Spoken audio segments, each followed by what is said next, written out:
In today's video, I'm going to teach you how to use Jotform. We'll start right from the beginning on the Jotform dashboard. First, log into your account or sign up if you're completely new. Once you're in, look at the top left corner and click on Create. You'll see several options appear like Form, AI Agent, Workflow, App, eSign, Table, Report, and Board. For this tutorial, we're going to focus on creating a form. After choosing form, Jotform will ask how you want to build it.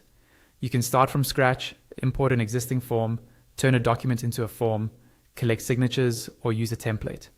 To clearly see how everything works, select Start from Scratch, then choose between a classic form or a card form. I'll go with classic form, which shows all questions on one page. Once the form builder opens, you'll notice that Jotform has already added a heading and a submit button for you. You can edit either of these by clicking directly on the text and typing in your own title or button label. You may also see a gear or pencil icon when the element is selected. Clicking that opens the settings panel on the right side where you can adjust additional options. If you want to move an element, select it and look for 6 small dots on the side. Click and drag those dots, then drop the element exactly where you want it in the form. To remove something you don't need, select it and click the trash icon that appears. To add new fields or questions, look at the left panel and click the plus icon. This opens a panel that shows all the elements you can add, organized into tabs like Basic, Payments, and Widgets.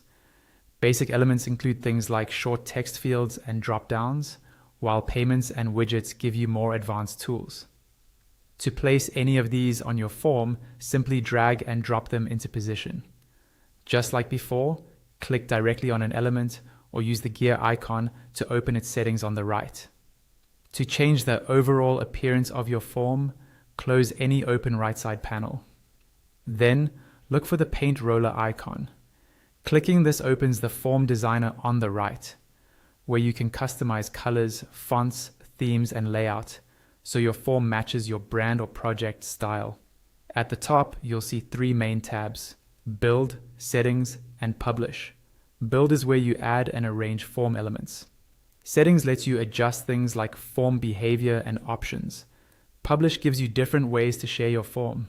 To preview how everything looks to your users, go to the top right and find the eye icon with a toggle. Turn it on to see a live preview and test your form. And don't worry about losing changes. Jotform autosaves your work so you can focus on building without manually saving.